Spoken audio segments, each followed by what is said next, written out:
My dad begged me to come to them for the holiday. After a 6-hour flight I came and he opened the door and said, "You will babysit your sister's children. We are going on family trip." Then my sister said laughing, "Don't wipe your snot on him, kids." They laughed until I shocked them with my statement. My sister screamed, my dad going crazy, and my mom begged, but then I was half asleep when my phone rang at 6 a.m., and seeing "Dad" on the screen made my stomach turn. It's never just a "How are you?" call with him. I hesitated for a second, then picked up. He got right to the point, asking if I could come to Seattle for the holidays. He said the whole family would be together this year, and it would mean a lot to him. His voice was even a little softer than usual. Against my better judgment, I said yes. I booked a flight from Miami, dropped everything at work, and even bought some gifts for the kids. It cost me a stupid amount of money, not only for the flight, but also for the rental car I figured I'd need, even though he'd said not to bother. I wanted to be prepared. I always do. It's just who I am, or maybe it's who they trained me to be. The one who takes care of things. The snow hit me the second I stepped out of SeaTac. The wet, heavy kind that makes you regret everything. The Uber ride to her apartment felt longer than the flight. I stared out the window, half expecting something to go wrong. It was the same neighborhood I grew up in, the same house, though now it felt more like a place I made possible than a home. They lived in it, but I paid for it. Mortgage, electricity, internet. My sister hadn't had a real job in over a year, and my parents always had an excuse for why their pension or retirement wasn't enough. As I walked up the stairs, I half expected some kind of welcome. I don't know why. Maybe a smile, maybe even a thank you. Dad opened the door, looked at me, then said it without hesitation. "You're going to babysit your sister's kids. We're going on a family vacation." I just stood there. No hey, no hug, not even a damn hello. Then my sister appeared, holding a duffel bag and looking way too excited for someone about to drop off her kids. The 2 little ones were already in their coats, trampling snow all over the entryway. She smiled and said with a laugh, "Don't wipe your snot on it, kids." They all started laughing. My mom joined in from the kitchen like it was a sitcom moment. They thought it was hilarious. And that's when I said it. I didn't raise my voice. I didn't have to. I just laid it out. Every single thing I'd done for them. Every bill I had paid. Every time I'd covered my sister's credit card debt. Every lie I told my own landlord just to get them money for food. Then I told them something they hadn't seen coming. The one thing I'd been sitting on for months. The detail that turned their little plan upside down. That's when my sister started screaming. My dad lost his temper so fast he actually knocked over the coat rack. My mom started begging, hands in the air, as if she could undo the last 5 years in an instant. But I was done. They dragged me across the country thinking I'd be their free babysitter while they went on vacation. What they didn't realize was that Seattle was exactly where I needed to be to ruin their plans. And that was just the beginning. The thing about people like my family is that they always assume you'll cave in eventually. My sister could already taste the mountain view from her resort room. My mother had probably packed 10 scarves and no underwear. And my dad? He just wanted to disappear for a week and pretend his failures were someone else's fault. So when I told them I wasn't staying to watch the kids, I don't think it registered right away. It was like a glitch in their heads. They just stood there, blinking, waiting for me to say I was joking. I wasn't. I didn't come to babysit. I came to watch it all fall apart. I told them their reservation at the resort was gone.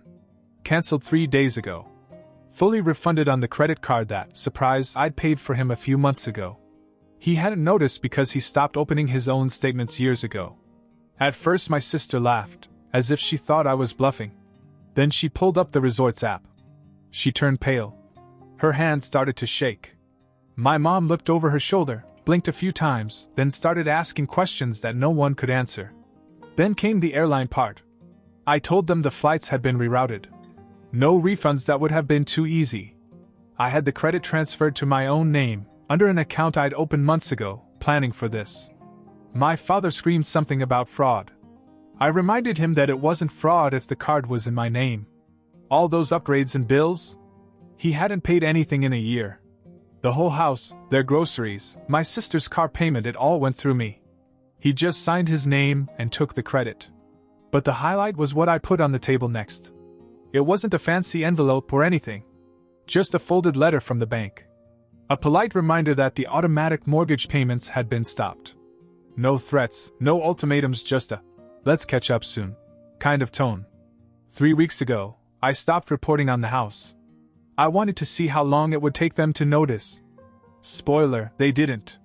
Now my sister was walking in circles, trying to call the resort, probably hoping someone would reverse the cancellation. My mom asked me how I could be so cruel after everything they'd done for me. That was the part that made me laugh. They really thought they'd done something for me. Then the doorbell rang. Everyone stopped. They weren't expecting anyone. I was. I'd planned this to the hour. I told them to relax, it wasn't the bank. Not yet. My dad opened the door, and in walked a tall woman in her mid-40s with a clipboard and a badge around her neck. She introduced herself as Erin from Child Protective Services. My sister's face drained of all color. You see, I'd called 3 weeks ago. Told her what I'd seen during our last Zoom call. The kids left alone in the backyard without coats, one of them crying, while my sister smoked on the porch and scrolled through her phone. I had screenshots. Dates. Times. CPS had opened a silent file. Nothing serious at first. But they were required to follow up. And now they were here for a home visit. I gave Erin a polite smile and told her I was the uncle. In town for the holidays. Thought she might like to see the kitchen, the refrigerator, the nursery. My sister didn't say a word. She just stood there, frozen, clutching her useless plane tickets. It was the first time I'd seen her speechless in years. And we hadn't even gotten to the good part. The woman from CPS came in with calm authority, and I made it a point not to say too much. I didn't need to. The house spoke for itself. The kitchen sink was piled high with dishes. There were empty wine bottles on the counter. One of the kids had smeared peanut butter on the wall by the dining room table. And when Erin asked to see the nursery, I stepped aside and let her see for herself. My sister tried to throw the switch. Suddenly she was the concerned mother. Said she hadn't had time to clean up because they were packing. Said she always left detailed instructions and would never go on vacation without making sure her babies were safe. Said I'd agreed to everything. I didn't react. I just looked at Erin. She asked me if I had any messages or texts from my sister confirming that I would be watching the kids. I pulled out my cell phone and handed it to her. My sister's last message was from 2 days ago. Can you pick up some shampoo from Miami? The kind you bought me last time. Nothing about babysitting. Nothing about consent. Just a free ride, as usual. My dad jumped in, tried to spin it as a misunderstanding. Said I had always helped the family, that this was no different. He said they were just under a lot of stress. Financial problems, health issues, mental burnout. All the greatest hits. I told Erin that I'd paid their mortgage, their bills, even their grocery delivery. I pulled up the banking app and showed her. 3 years of transfers. 5-figure support. Every month. She nodded, scribbled something down, and went upstairs to check on the kids, who were playing in the room with a tablet and a bag of chips. When she was out of earshot, my mother finally snapped. She asked me what this was really about. Was I trying to destroy the family because of some hurt feelings? If I felt undervalued? I looked her in the eye and asked if it ever occurred to her that maybe I had no problem helping but I had a problem being used. That maybe it wasn't about the money. Maybe it was that the second I walked through that door, they made it clear that I was just a tool. That they didn't fly me across the country to see me, they flew me here to disappear while they played family somewhere else. They all went silent. I told them this wasn't revenge for one weekend. It was for years of being the fire escape of their lives. Years of dropped calls, ignored birthdays, and disappearing acts only to show up when they needed a check or a favor. I told them I'd already contacted the mortgage company.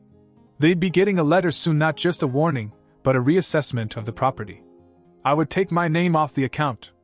If they wanted to keep the house, they'd have to qualify on their own. Spoiler, they wouldn't. I told them that the car I co-signed for my sister would be repossessed at the end of the month. She'd already missed 2 payments. I just hadn't reported it. Until this morning. I told them the utilities would be shut off in a week if they didn't update the billing information. They stood there like puppets. And then I told them something I hadn't planned to say. That this wasn't the only house I was supporting. That the real reason I'd come to Seattle was to buy a house. Not theirs. Mine. A condo downtown. Fully paid for. I hadn't told them because I knew what they'd do, turn it into a new branch of their leech operation. But it was mine. And I moved in that night. Then Erin came back downstairs and gave them a checklist of what needed to be fixed. She said this visit was a warning. But she'd be back. And if things didn't change, they'd have to deal with more than cancelled vacations. She left. I picked up my suitcase, finally moved it out of the doorway. They didn't stop me. Not one of them asked me to stay. Got it, you're right. Let's make this right. After everything blew up, after CPS walked out the front door and left them standing in the rubble of their own mess, I figured I'd sleep there 2 nights at the most. My place wasn't fully furnished yet. I had furniture coming in 2 days. I still had to stock the fridge, pick up a few things, maybe unpack properly. But I wasn't in a hurry. For once, I thought I could take my time. When things started to settle down, I looked at my dad and said, "So I'm staying with you for 2 days until I get back to my place?" I said it like any normal person would. Not smug, not sarcastic. Just a statement. And he looked at me as if I'd insulted him personally. This time he didn't raise his voice. He just said no. Said I wasn't welcome there anymore. That I'd humiliated them. That if I thought I was better than them now, I could prove it from somewhere else. I looked over at my mother. She didn't say a word. My sister was still hiding with the children. It was exactly what it looked like. They'd use me for as long as they could, and now that I wasn't playing along, I was disposable. So I nodded. Didn't argue. Didn't say another word. I picked up my suitcase, barely unzipped, and walked out. No dramatic exit. No big speech. Just a man leaving a house that no longer belonged to him. I drove to my new apartment, the one they didn't even know existed. A 1-bedroom downtown condo, 10th floor, clean, minimal, fully paid for. I'd been planning this move for over a year. Quietly. While I was still wiring money and pretending I didn't care. The place still smelled of fresh paint. The floors were cold, the fridge was empty, and there were no sheets on the bed. But it was mine. Nobody had the keys but me. I put my suitcase in the closet and just stood there for a moment, hearing nothing. No TV blaring, no kids screaming, no one asking for a ride or a favor or a loan. For the first time in years, I wasn't responsible for anyone but myself. The next morning I made coffee and sat by the window watching the traffic below. I didn't expect anybody to reach out. I thought they'd double down, spend the week telling each other I'd lost it, that I was selfish. But around 11 a.m. my phone buzzed. A text from my sister. She asked if she could come over. Alone. Said she wanted to talk. Said she wasn't coming to fight. Said she wanted to apologize. And for some reason I said sure. A few minutes later she texted again. I'm not trying to fight.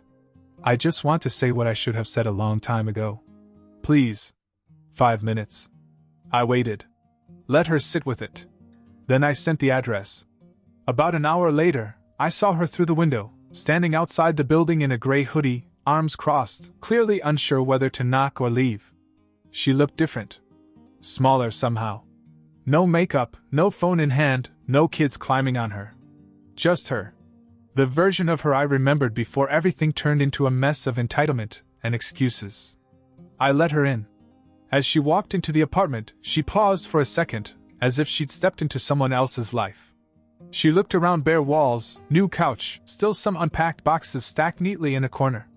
This is really nice, she said, as if surprised that I built something clean and quiet for myself. I didn't answer. I went to the kitchen, poured 2 coffees, and handed her one.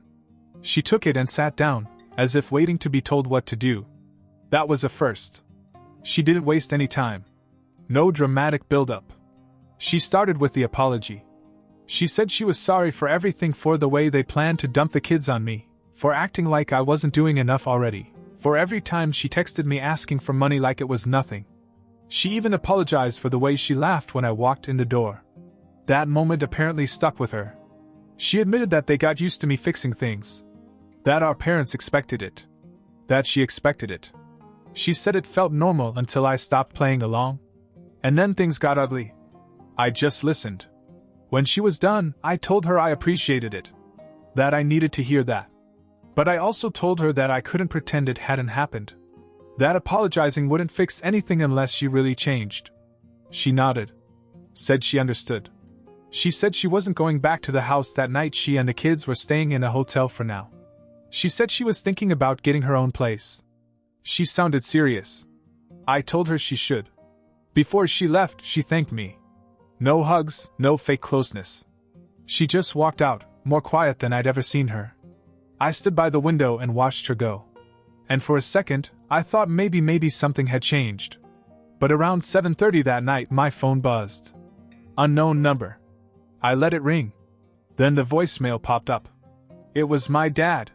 His voice was deep. Cold. If you think this is over, you're dumber than I thought. You want to embarrass this family? You'll see how that feels. I stood there and listened to it twice. He wasn't going to let it go. The guilt, the money, the free labor, it wasn't enough that I had walked away. Now he wanted to take something back. Make me pay for stepping out of line. And that was when I realized they were up to something. And it wasn't just petty revenge. They wanted to take me down with them. The voicemail confirmed what I already knew. My father wasn't going to take the loss quietly. My mother would follow his lead. That's always been her role, to soften the blow after he delivered it, to make it seem like there was still some warmth in a house that ran on control. I didn't respond. I didn't call back. I just opened the envelope I'd been saving for the right moment. Inside were copies of documents, every wire transfer, every utility payment, every credit card payment I'd made on her behalf. Each one stapled with dates and account numbers.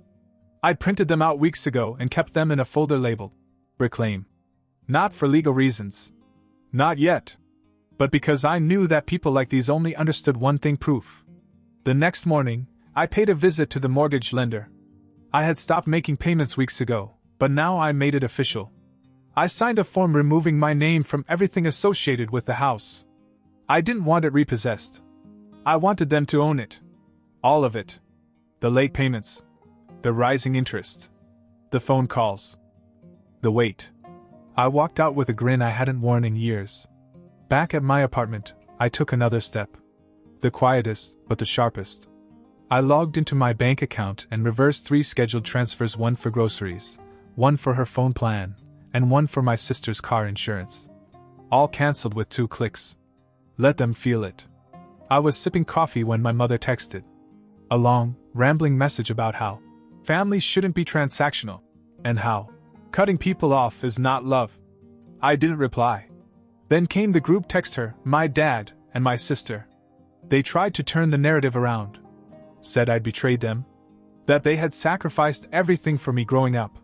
That now I was punishing them for a misunderstanding. But they didn't expect what came next. The final surprise. The reason I had no intention of ever setting foot in their house again. 3 months ago, I had quietly filed a report with a government housing program. Nothing dramatic, just a request to review how financial assistance was being used in multi-adult households with dependent children. I included copies of the bills I'd paid. Proof of how my money was being used to subsidize their lives while the children were neglected, sometimes left alone, sometimes shuffled off with barely a goodbye. That triggered an internal audit. And yesterday, while they were still arguing about who should call me first, they received a letter. A formal review of their eligibility for child support programs, housing assistance, and disability benefits. A letter that started with, "We regret to inform you," and ended with, "Subject to investigation." My sister texted me at 10:23 p.m. with one word. Why? I ignored her. Because they brought me across the country to babysit their mess. And all I did was give it back to them. One piece at a time. By the last week of December, I hadn't heard from them in days. No texts, no calls. My sister had stopped reaching out. The silence was a new tactic, a temporary retreat, while they figured out what angle to come at me from next. I didn't let it distract me. I was finishing unpacking when a knock came at my apartment door. It was unexpected. Quiet. Not banging or aggressive, just deliberate. I opened it, half expecting to see my sister again. But it was my mother. She was standing there in a heavy coat, hands in her sleeves, eyes red as if she'd been crying. But not the kind of crying you do when you're hurt. The kind you do when you've run out of ways to win. She asked if she could come in. I let her. She didn't sit down. She didn't touch anything. She just stood by the window, looking out at the city, like she needed to see something steady. She said they got the letter? The official one. That the benefits review was underway. That my sister's car had been repossessed that morning. That my dad had spent the last 2 days calling old friends, trying to find someone willing to lend him money. No one had it. She said she came alone because she knew my father would only escalate things if he was there. That he was angry, not because I turned my back on her but because I'd done it cleanly. No screaming, no chaos. Just a quiet, complete exit. Then she asked the question I wasn't expecting. What do we do now? Not. How could you? Not. You ruined us. Just that. I told her the truth. I said, you start over. You live within your means. You stop treating people like safety nets. And if you ever want me back in your life, it will be as a person, not a solution. She nodded once. Then she handed me a small envelope. No return address. Inside was a check, a real one. Not for everything, but for part of what they owed me. She said it was all they had for now, and they'd send more when they could. I didn't say anything. I just put it on the counter. She left without apologizing. Just a gentle, take care, and she was gone. I never saw my father again. My sister stayed out of touch for 3 months. Then one day she emailed me a photo of the kids standing in front of a small apartment building, holding a set of keys. A new beginning. She didn't ask for anything. She just wrote, "Thank you even if you hate me." I didn't answer right away. I gave it a few weeks. Then I sent back a photo of the city skyline from my window with a single line. No hate. Just boundaries. And that was it. The end of a cycle. The beginning of something cleaner. Not everyone gets closure. But I got distance. And sometimes that's stronger. Mini update, 1 month later. It's been a little over a month since everything ended, or maybe I should say since it finally began. Life is quieter now. The apartment feels lived in. My things are where I want them, my fridge isn't empty, and I wake up without that gnawing fear in my chest, the one that used to come when I saw their names on my phone. Last week I got a letter in the mail. No return address, just my name in handwriting I recognized right away. My mom. Inside was another check, small but steady. And a note that simply said, "We're doing all we can." I didn't cash the first one. Or this one. Not yet. I'm waiting to see if the effort continues, if it's real or just a temporary guilt spasm. I'm not bitter, just cautious. My sister has kept her word. She's working now part-time at a daycare center, which makes sense. She sent another photo. Her kids are smiling in a real living room. A rug, a couch, coloring books spread out. No chaos, no tension behind their eyes like before. We didn't talk directly. Just short messages, quiet updates. That's all I want right now. Peace, not reunion. As for my dad, nothing. Not a text, not a whisper. And honestly, I don't expect one. People like him don't apologize. They wait for the world to bend back to them. I don't bend. A strange thing happened last night. I found myself laughing. Not at a show or a meme, just nothing. I was sitting there, sipping tea, watching snow fall from my 10th floor window, and I laughed. Because I wasn't waiting for the next catastrophe. It was just quiet. And after all, that kind of silence is worth more than any apology.